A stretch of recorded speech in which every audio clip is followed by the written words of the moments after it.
अन्य वर्गों की तरह ब्राह्मण समाज को भी हर स्तर पर उचित भागीदारी दी है और इस बार बीएसपी की सरकार बनने पर फिर से इनकी ये सब चाहत जरूर पूरी की जाएगी।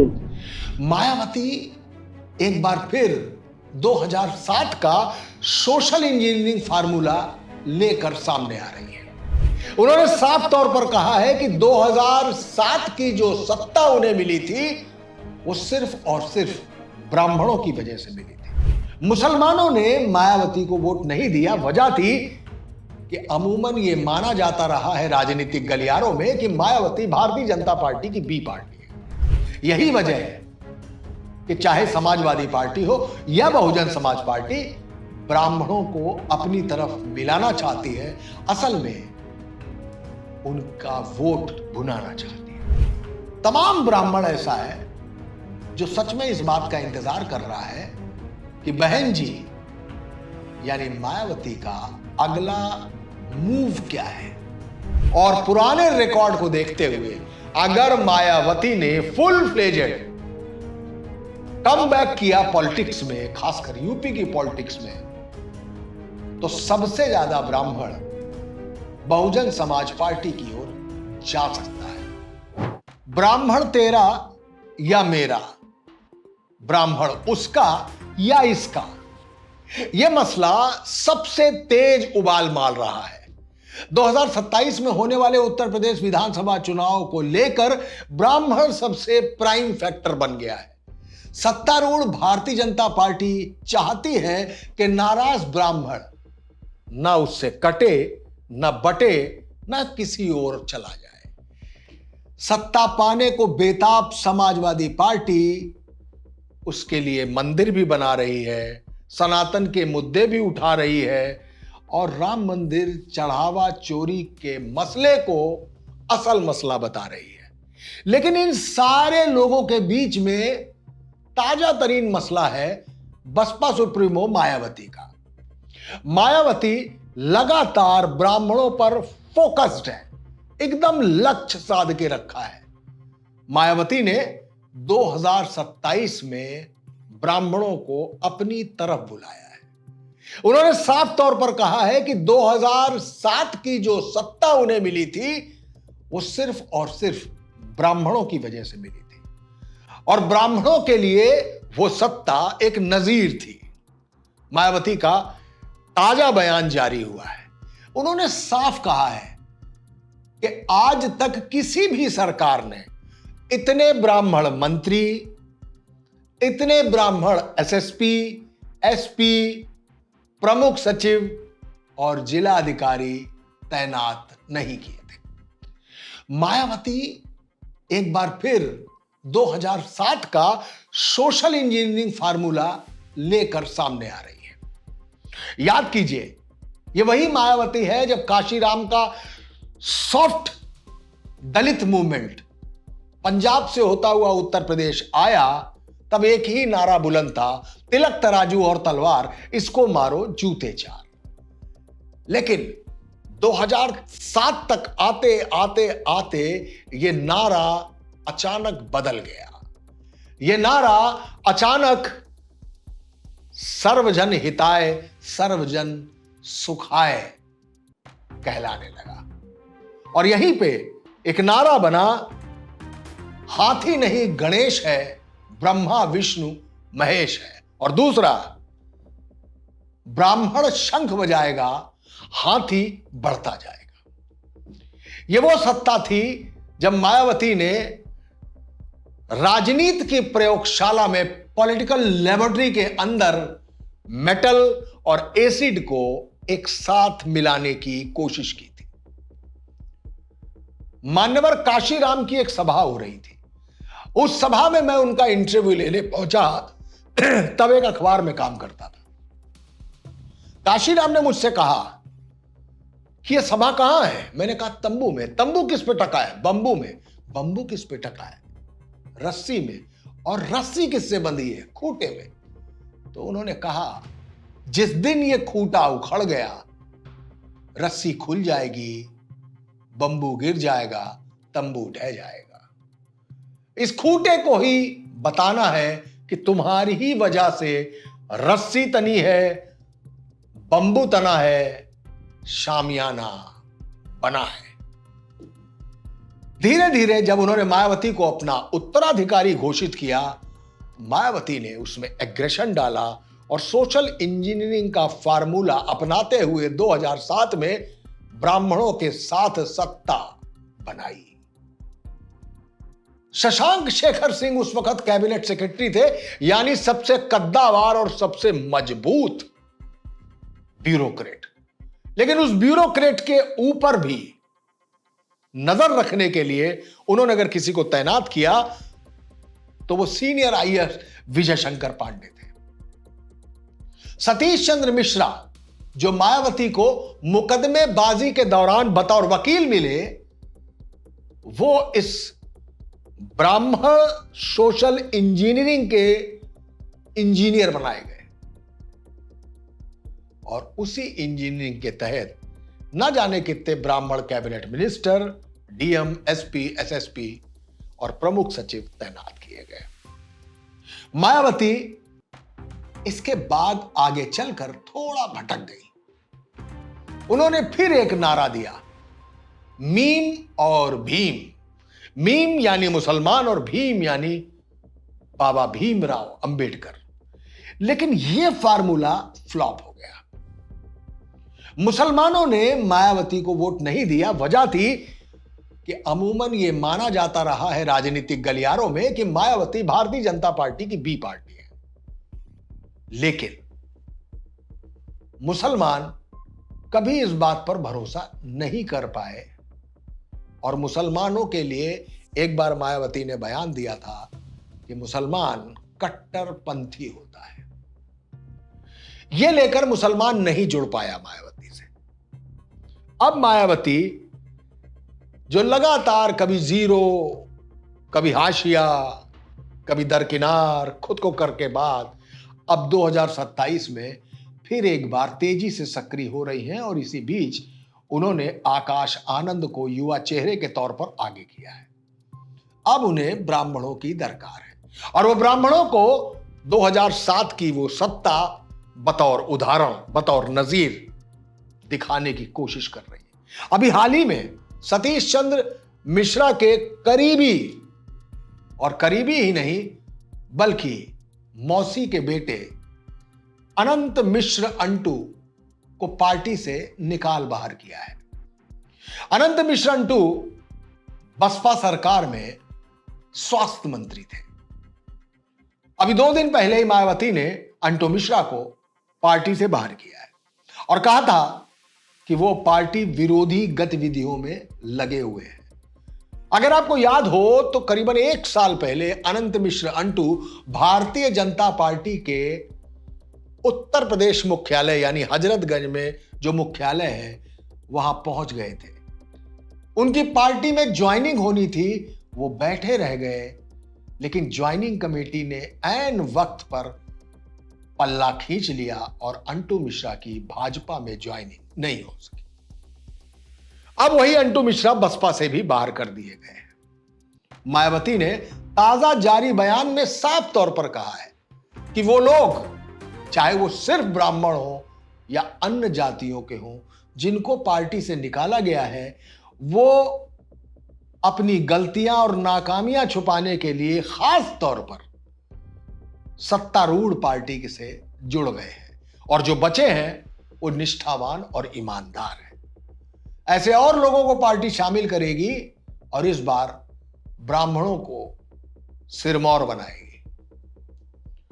यह मायावती का एजेंडा साफ बताता है कि 2007 का रेप्लिका होगा 2027 यानी 20 साल बाद। ऐसा नहीं कि ब्राह्मणों की ललक, ब्राह्मणों की चहक, ब्राह्मणों की इच्छा सिर्फ बसपा के पास है। अगर गौर किया जाए तो भारतीय जनता पार्टी के साथ सीधा मुचैटा करने वाले समाजवादी पार्टी के सुप्रीमो अखिलेश यादव ने केदारेश्वर मंदिर बनवाया।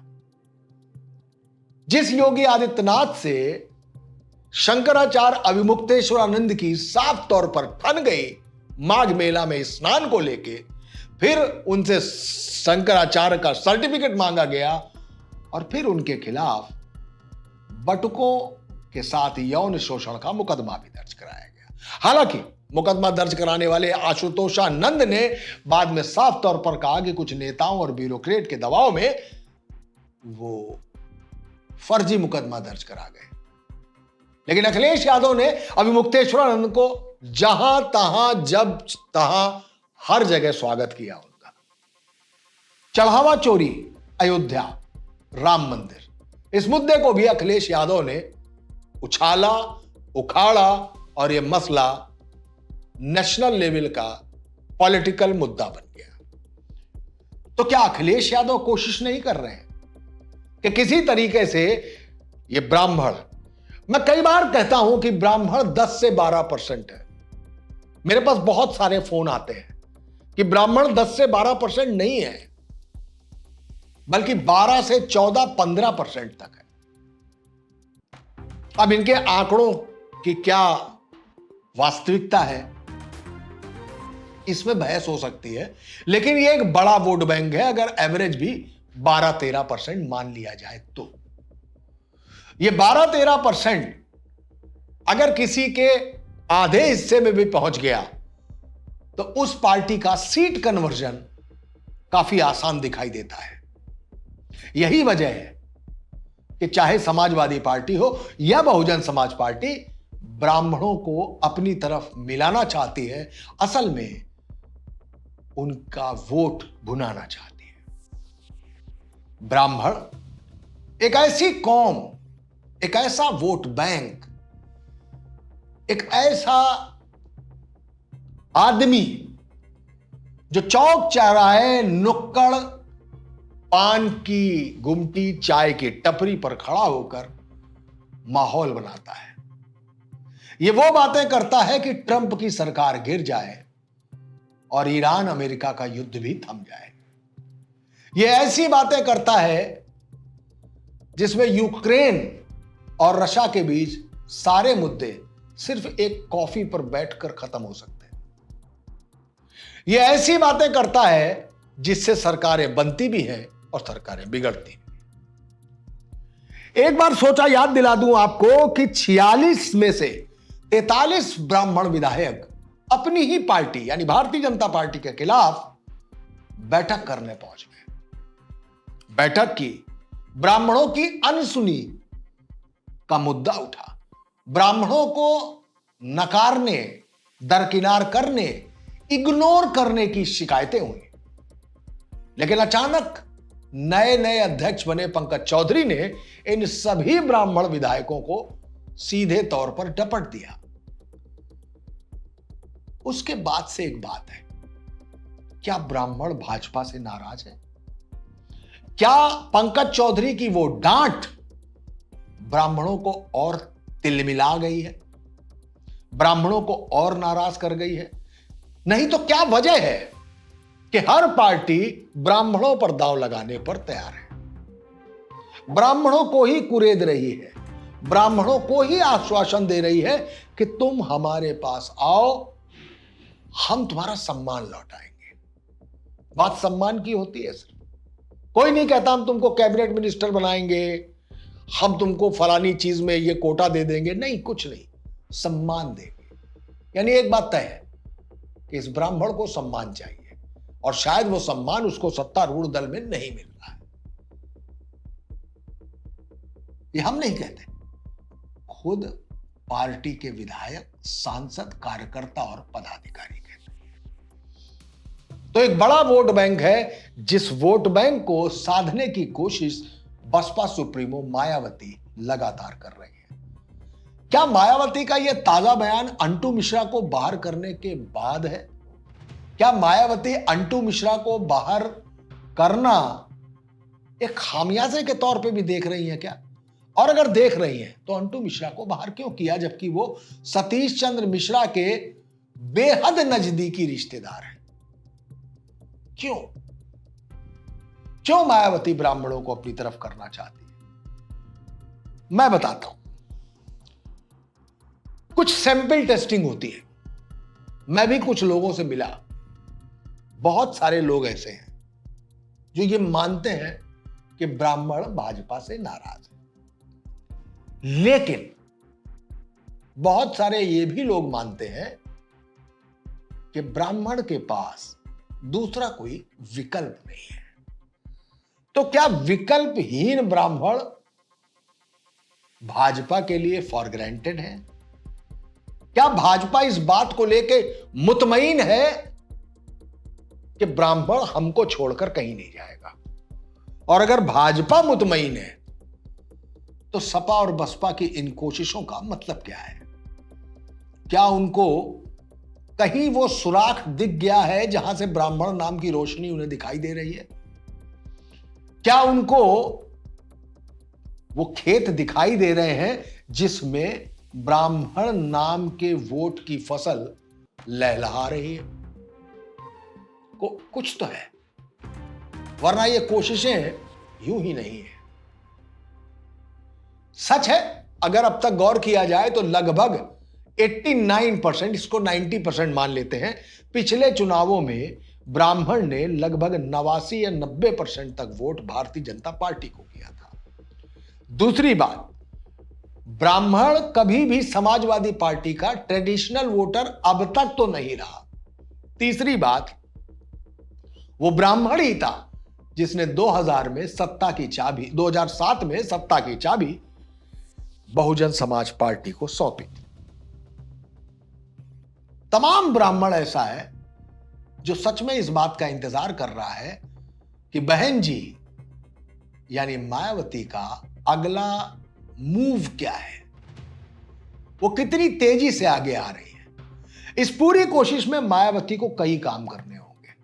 नंबर 1, खुद पर लगी वो मोहर जिसमें वो भाजपा की बी टीम कहलाती है, इस मोहर को मिटाना होगा। दूसरा, ये बताना होगा कि क्या वो सत्ता में आ पाने की स्थिति में हैं, और अगर हैं तो पिछले 20 साल से खामोश क्यों हैं?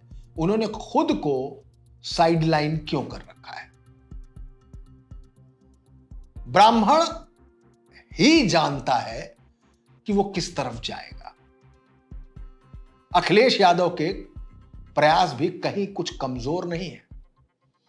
सनातन की लीक जिस तरीके से अखिलेश यादव ने पकड़ रखी है, सनातन के मुद्दे जिस तरीके से अखिलेश यादव ने मुसलसल बनाए रखे हैं, उसको देखकर साफ लगता है कि अखिलेश यादव ब्राह्मण का झार वोट चाहते हैं।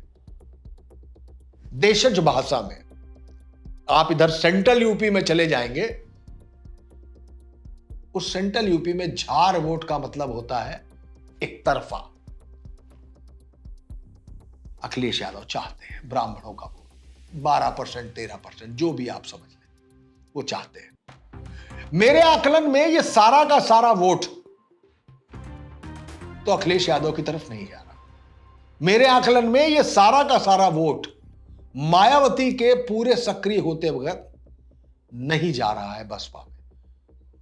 अभी आज की तारीख तक, मध्य अगस्त तक, ब्राह्मण ने तय नहीं किया है कि वो किस तरफ जाएगा।